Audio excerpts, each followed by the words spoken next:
tudo bem com vocês? Finalmente consegui aparecer aqui no canal de novo. Muita gente sabe, eu tô no meu processo de escrita da dissertação de mestrado.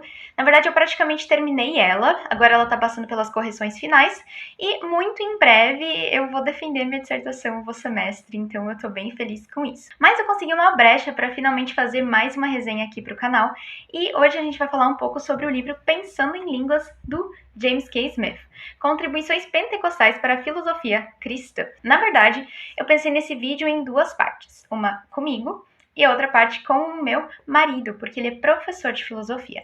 E sim, esse livro aqui, ele propõe uma filosofia pentecostal, então ele é um livro sobre filosofia. Não é um livro fácil, inclusive eu que tenho um certo contato com a filosofia por causa do meu marido, também por causa dos meus amigos da BC2, o pessoal é super ligado em filosofia aqui no meu grupo regional. Mesmo eu, então, que tenho esse certo contato com filosofia, tive um pouco de dificuldade na leitura. Algumas partes não são tão claras, não ficam tão compreensíveis, porque eu não tenho aquele background filosófico que seria necessário. Quem é o autor James K. Smith? Eu não vou me deter muito nele, porque muita gente já conhece, ele é um nome bem famoso por aqui. Ele ficou mais conhecido aqui no Brasil pelo livro Você é Aquilo que Ama, e também pela sua trilogia de liturgias culturais, que eu tenho aqui. A primeira é o Desejando o Reino, a segunda é Imaginando o Reino e a terceira, Aguardando o Rei. E de fato, uma das mensagens do James K. Smith é que para fora da igreja, mesmo no dia a dia, na nossa cultura, nós temos liturgias que nos formam, que formam a nossa imaginação.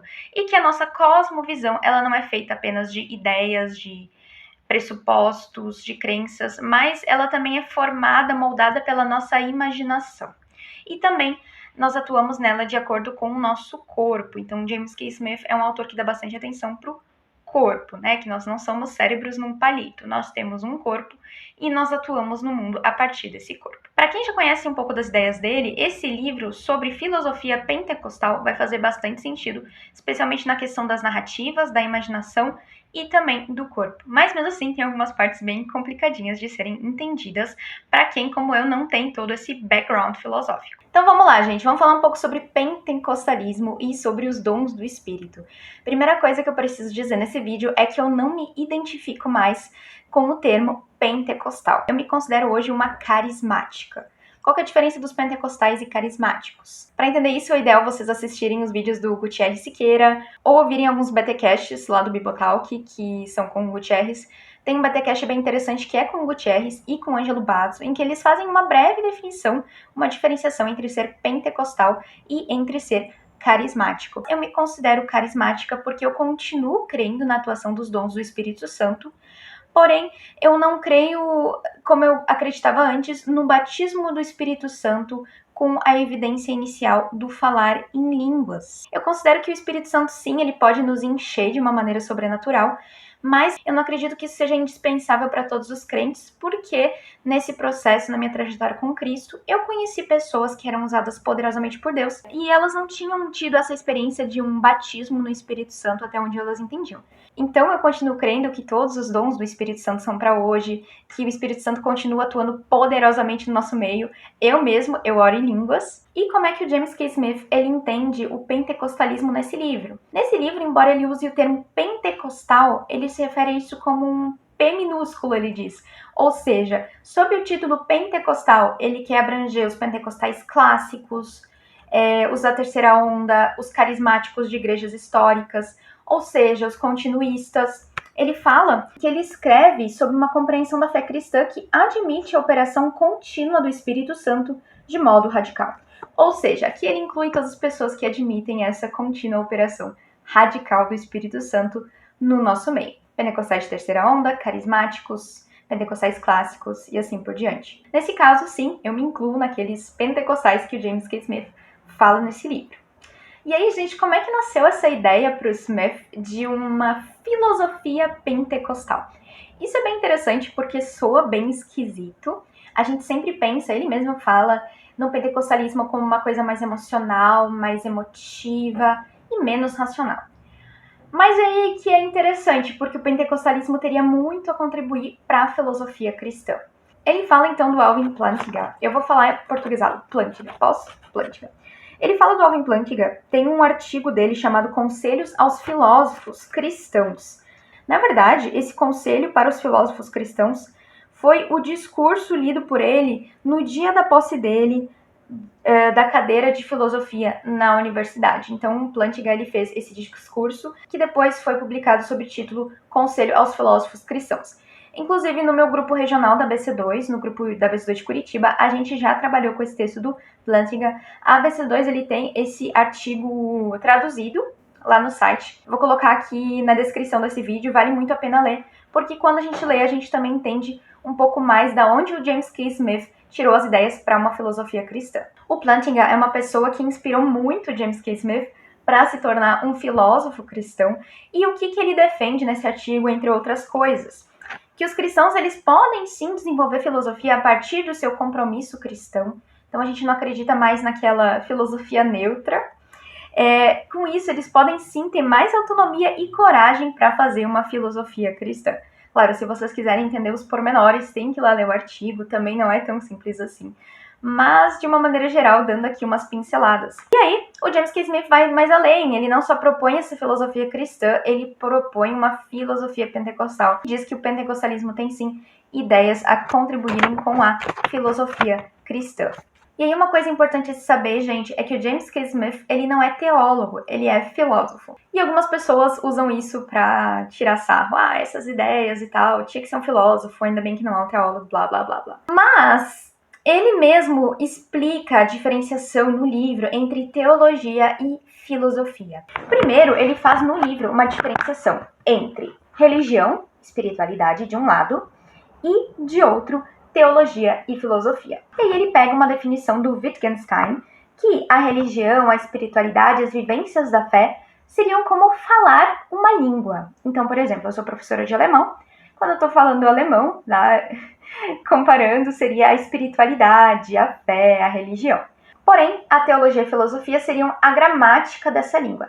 Ou seja, a gramática ela é uma articulação de segunda ordem sobre aquela língua. Eu tenho até uma gramática aqui, uma gramática de língua alemã, né? Nessa gramática eu encontro várias regras do alemão e uma sistematização dessas regras, mas é diferente do próprio falar. Então uma coisa é sistematizar as regras e outra coisa é efetivamente falar. Então ele coloca que se falar seria religião e espiritualidade e o sistematizar seria a filosofia e a teologia. Então, para ele, a filosofia e a teologia são modos teóricos de reflexão. E, finalmente, o que diferencia a teologia da filosofia é a sua área, são os seus temas trabalhados. James K. Smith define teologia assim: a teologia pode ser descrita como uma ciência especial que investiga e explica nosso ser para Deus e a revelação que Deus fez de si mesmo nas Escrituras. A teologia como tal deve ser feita na igreja, pela igreja e para a igreja. E depois, para falar da filosofia, ele diz assim: por outro lado, a filosofia, sempre baseada na fé pentecostal, que é o que ele propõe, investiga as questões fundamentais da ontologia e da epistemologia, a natureza da realidade e do conhecimento. E aí ele fala assim, que é bem interessante.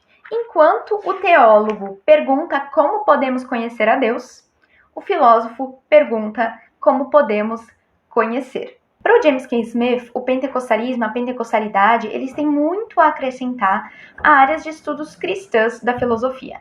Então ele propõe uma epistemologia pentecostal, uma ontologia pentecostal, uma filosofia da religião pentecostal, ou ainda uma crítica pentecostal à filosofia da religião e uma filosofia da linguagem pentecostal. A parte que eu mais gostei nesse livro foi sobre a epistemologia pentecostal, que para ele tem uma essência narrativa.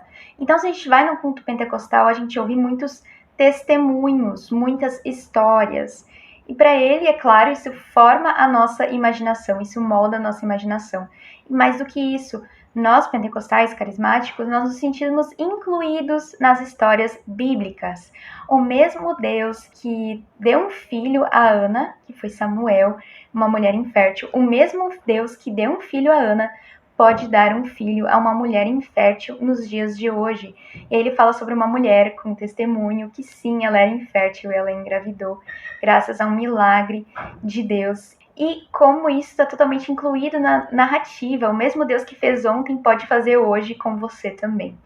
E aí ele fala um pouco sobre esses elementos do culto pentecostal do corpo, de levantar as mãos, de se ajoelhar, da hora do apelo, de ir lá na frente. O O pentecostal, ele também está sempre esperando algo novo de Deus. Então, o mesmo Deus que fez ontem, ele pode fazer hoje também. Ele pode fazer milagres sobrenaturais. Ele pode transformar a tua vida. A gente sempre está esperando um novo de Deus. Isso, por um lado, me incomodou, porque me lembrou um pouco de como eu sempre estava esperando coisas novas.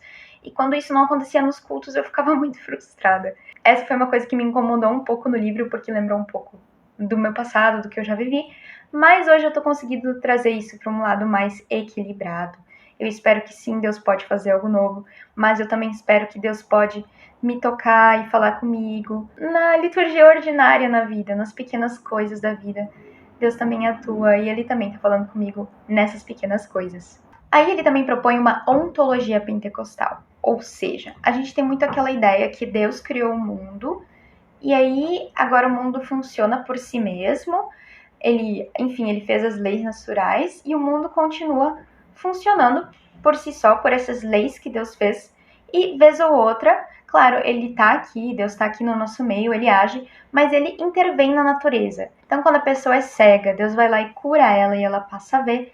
Deus está intervindo na natureza, ele está intervindo na realidade. A natureza, ela continua funcionando por si só, por suas leis, e Deus vem e intervém. Geralmente essa é a visão que a maioria dos cristãos tem. Porém, o que ele fala é que não, essa não seria uma visão pentecostal. Na visão pentecostal, Deus continua atuando no mundo o tempo todo, porque nele vivemos, nos movemos e existimos. Deus continua sustentando a natureza, é Ele que faz a natureza funcionar. Então, tudo que acontece vem dele. Então, não é uma intervenção. Deus está sempre atuando pela natureza. É Ele que faz as coisas continuarem a existir, a mudar, a se transformar. Eu, particularmente, no início eu fiquei um pouco incomodada, porque eu prefiro realmente pensar que Deus fez o mundo, deixou as leis ali funcionando, que não é uma espécie de deísmo, porque eu acredito que Deus continua sustentando o mundo, mas eu prefiro acreditar que Deus ali deixou as coisas funcionando e que se a gente tem um terremoto, um tsunami, é mais por causa do pecado humano, porque o mundo está tomado pelo pecado, e não porque foi Deus que fez aquilo. Então é um problema meu da Teodiceia, do problema do mal que eu tenho que resolver. Eu e Deus. Então, essa foi uma parte do James K. Smith que me incomodou bastante, mas que eu já conhecia por causa do livro, por causa da trilogia da liturgia cultural. James K. Smith fala de uma contínua sacramentalidade presente no mundo, haveriam coisas mais sacramentais, menos sacramentais, mas enfim, que Deus continua se movendo no mundo.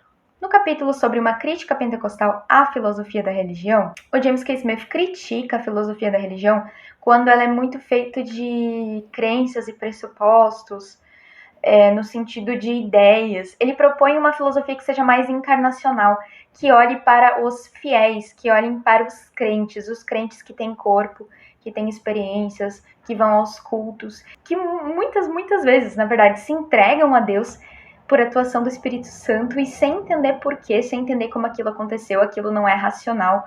Muitas vezes elas já tinham ouvido aquela crença, mas aí elas vão no culto, elas são tocadas pelo Espírito Santo, o pastor fala com elas ouvem a palavra, e elas decidem se entregar para Cristo. Elas já conheciam aquela ideia antes, elas já tinham ouvido aquilo antes, mas alguma coisa ali aconteceu, alguma coisa pré-teórica aconteceu, que elas se entregaram a Deus. Então ele propõe uma filosofia da religião que encontra essas pessoas encarnadas no mundo, essas pessoas que têm corpos, que têm vidas, e não apenas ideias. Uma filosofia da religião mais dos fiéis e menos sobre ideias. Bom, e finalmente no último capítulo, o James K. Smith, ele fala sobre como a glossolalia, ou seja, falar em línguas, ele pega algumas abordagens da filosofia da linguagem e leva elas ao seu extremo. Eu que sou formada em letras, tive bastante dificuldade em entender esse capítulo, embora eu entenda algumas questões que ele coloca ali. É difícil para mim lembrar, na letras a gente não estuda tanto filosofia da linguagem, pelo menos no meu curso não, e outras pessoas que eu conheço não estudaram tanto também filosofia da linguagem. E no final a gente também tem a questão, que é um pouco polêmica, sobre como muitos oprimidos e excluídos, especialmente na América Latina e na África, falam línguas, e que isso seria uma maneira de insubordinação ao sistema capitalista. Essa parte eu achei bem complicada, eu não concordo muito com ela, mas uma coisa eu entendo. Sim, quando eu falo em línguas, como James K. Smith fala, eu penso num reino vindouro.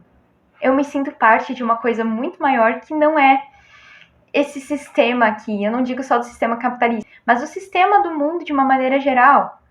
Eu me sinto pensando no reino que já começou, mas que ainda vai se cumprir completamente aqui na Terra. Então, sim, o falar em línguas me dá algumas impressões muito diferentes da minha vivência aqui na Terra. E é bem doido. Gente, James K. Smith, uma coisa que meu marido fala é como ele, ele pensa em coisas que ninguém pensou antes, então a nossa cabeça faz quando a gente lê. Mas ele dá umas viajadas bem doidas, ele fala do cinema pentecostal. Eu, sinceramente, achei muito engraçado. Eu ri nessa parte. Mas é isso, eu acho que ele faz o que um filósofo faz. Ele pega a sua cabeça e faz assim, ó. Ele faz conexões que ninguém tinha conectado antes. Então, embora eu não concorde com algumas coisas no livro, eu achei o livro muito útil pra mim, me fez refletir bastante. Me deixou muito pensativa e expandiu os meus horizontes. Então, aprovo o livro, recomendo, mas, como eu já falei antes, é um livro complicado. Não espere um livro simples de ler, especialmente por causa dos pressupostos filosóficos. E uma coisa muito importante a se dizer é que esse livro do James K. Smith, ele faz parte de uma coleção chamada, traduzindo do inglês, Manifesto Pentecostal, que é uma série composta por 7 livros, escritos por diferentes autores. O único outro autor que eu conheço dessa série é o Amos Yong, que é um outro autor pentecostal. Então, uma sensação que eu tenho lendo esse livro do Pensando em Línguas do James K. Smith é que tudo é muito introdutório. Então, ele joga a ideia, pincela, desenvolve e acaba o capítulo. Aí depois ele começa outra ideia, pincela, desenvolve e acaba o capítulo. E eu penso, não, eu quero mais. Como assim? Você deixou isso tão incipiente, eu quero ler mais. Mas é uma série, e justamente o que esse manifesto pentecostal propõe é esse movimento, é esse começo de que pessoas comecem a pensar de uma maneira, a partir de uma ótica, uma visão de mundo que valorize o pentecostalismo. E esse foi o vídeo de hoje. Eu espero que vocês tenham gostado. Deixe seus comentários e sugestões aqui embaixo. E eu espero vocês para uma próxima resenha. Não deixem de curtir esse vídeo e de se inscrever. Até mais!